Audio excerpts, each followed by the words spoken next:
Hello everyone, ನಮಸ್ಕಾರ ಎಲ್ಲರಿಗೂ. Welcome to Vijaya's kitchen Kannada YouTube channel. ಇನ್ನೂ ಯಾರೆಲ್ಲ ನಮ್ಮ ಚಾನಲ್ನ ಸಬ್ಸ್ಕ್ರೈಬ್ ಮಾಡ್ಕೊಂಡಿಲ್ಲ ದಯವಿಟ್ಟು ಸಬ್ಸ್ಕ್ರೈಬ್ ಮಾಡ್ಕೊಳ್ಳಿ. ಇವತ್ತಿನ ವಿಡಿಯೋದಲ್ಲಿ ನಾನು ನಿಮಗೆ ತುಂಬಾ ರುಚಿಯಾಗಿರುವಂತಹ ಎಲ್ಲರೂ ಇಷ್ಟಪಟ್ಟು ತಿನ್ನುವಂತಹ ಎಗ್ ರೈಸ್ ಹೇಗೆ ಮಾಡೋದು ಅಂತ ಶೇರ್ ಮಾಡ್ತಾ ಇದ್ದೀನಿ. ಈಗ ಸ್ಟವ್ ಮೇಲೆ 4 ಟೇಬಲ್ ಸ್ಪೂನ್ ಎಣ್ಣೆ ಹಾಕಿ ಎಣ್ಣೆ ಬಿಸಿ ಆದಮೇಲೆ 2 ಮೀಡಿಯಮ್ ಸೈಜ್ ಈರುಳ್ಳಿನ ಕಟ್ ಮಾಡ್ಕೊಂಡು ಹಾಕೋತಿದ್ದೀನಿ. ಹಾಗೆ 2 ಹಸಿಮೆಣಸಿನ್ಕಾಯಿ ಕೂಡ ಸೇರಿಸ್ತಿದ್ದೀನಿ. ಈರುಳ್ಳಿನ ಸ್ವಲ್ಪ ಹೊತ್ತು ಫ್ರೈ ಮಾಡ್ಕೊಳ್ಳಿ.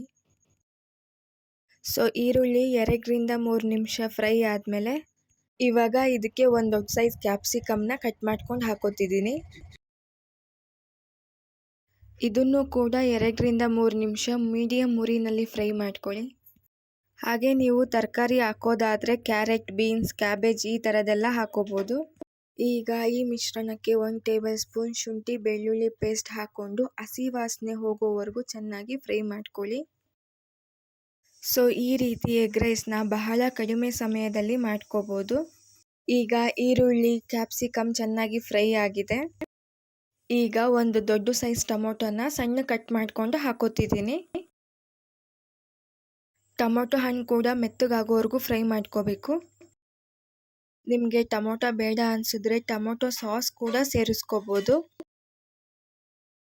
ಟೊಮೊಟೊ ಚೆನ್ನಾಗಿ ಫ್ರೈ ಆದಮೇಲೆ ಇದಕ್ಕೆ ಇವಾಗ ನಾನು 3 ಮೊಟ್ಟೆ ಒಡ್ಕೊಂಡು ಹಾಕೋತಿದ್ದೀನಿ.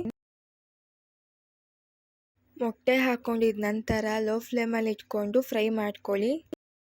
ಇಲ್ಲ ಅಂದರೆ ಸೀದೋಗೋ ಚಾನ್ಸಸ್ ಇರುತ್ತೆ. ರುಚಿಗೆ ತಕ್ಕಷ್ಟು ಉಪ್ಪು, 1/4 ಟೇಬಲ್ ಸ್ಪೂನ್ ಅರಿಶಿಣ ಪುಡಿ. ಇಲ್ಲಿ ನಾನು 1.5 ಸ್ಪೂನ್ ಅಚ್ಚ ಖಾರದ ಪುಡಿ ಹಾಕ್ಕೊಳ್ತಾ ಇದ್ದೀನಿ. ನಿಮ್ಗೆ ಎಷ್ಟು ಬೇಕೋ ಅಷ್ಟು ನೋಡಿಕೊಂಡು ಹಾಕ್ಕೊಳ್ಳಿ. ಇದನ್ನು ಈ ಥರ ಮಿಕ್ಸ್ ಮಾಡಿಕೊಂಡು 2ರಿಂದ 3 ನಿಮಿಷ ಫ್ರೈ ಮಾಡ್ಕೊಳ್ಳಿ. ಜಾಸ್ತಿ ಡ್ರೈ ಆಗೋವರೆಗೂ ಫ್ರೈ ಮಾಡ್ಕೋಬಾರ್ದು. ಸ್ವಲ್ಪ ಮಾಯಿಸ್ಟ್ ಇರುವಾಗಲೇ ಅನ್ನನ ಹಾಕಿ ಮಿಕ್ಸ್ ಮಾಡಿಕೊಂಡ್ರೆ ಟೇಸ್ಟ್ ಚೆನ್ನಾಗಿರುತ್ತೆ ಎಗ್ ರೈಸ್ದು. ಈ ರೀತಿ ಇದನ್ನು ಫ್ರೈ ಮಾಡ್ಕೊಂಡ್ಮೇಲೆ ಇದಕ್ಕೆ ಅನ್ನನ ಹಾಕೋಬೇಕು.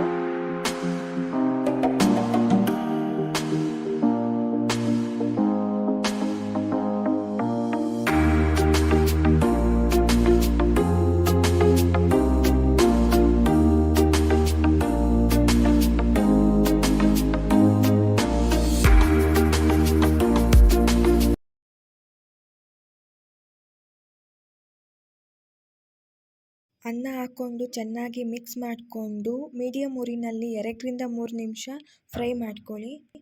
ಮಿಕ್ಸ್ ಮಾಡ್ಕೊಂಡ್ಮೇಲೆ ನಾನು 1 ಸ್ಪೂನ್ ಮೆಣಸಿನ ಪುಡಿನ ಸೇರಿಸ್ತಾ ಇದ್ದೀನಿ. ನಿಮಗೆ ಸ್ವಲ್ಪ ಸ್ಪೈಸಿಯಾಗಿ ಬೇಕು ಅಂದರೆ ಮೆಣಸಿನ ಪುಡಿನ ಸ್ವಲ್ಪ ಜಾಸ್ತಿ ಹಾಕ್ಕೊಳ್ಳಿ. 1/2 ಟೇಬಲ್ ಸ್ಪೂನ್ ಜೀರಿಗೆ ಪುಡಿನ ಸೇರಿಸ್ತಾ ಇದ್ದೀನಿ.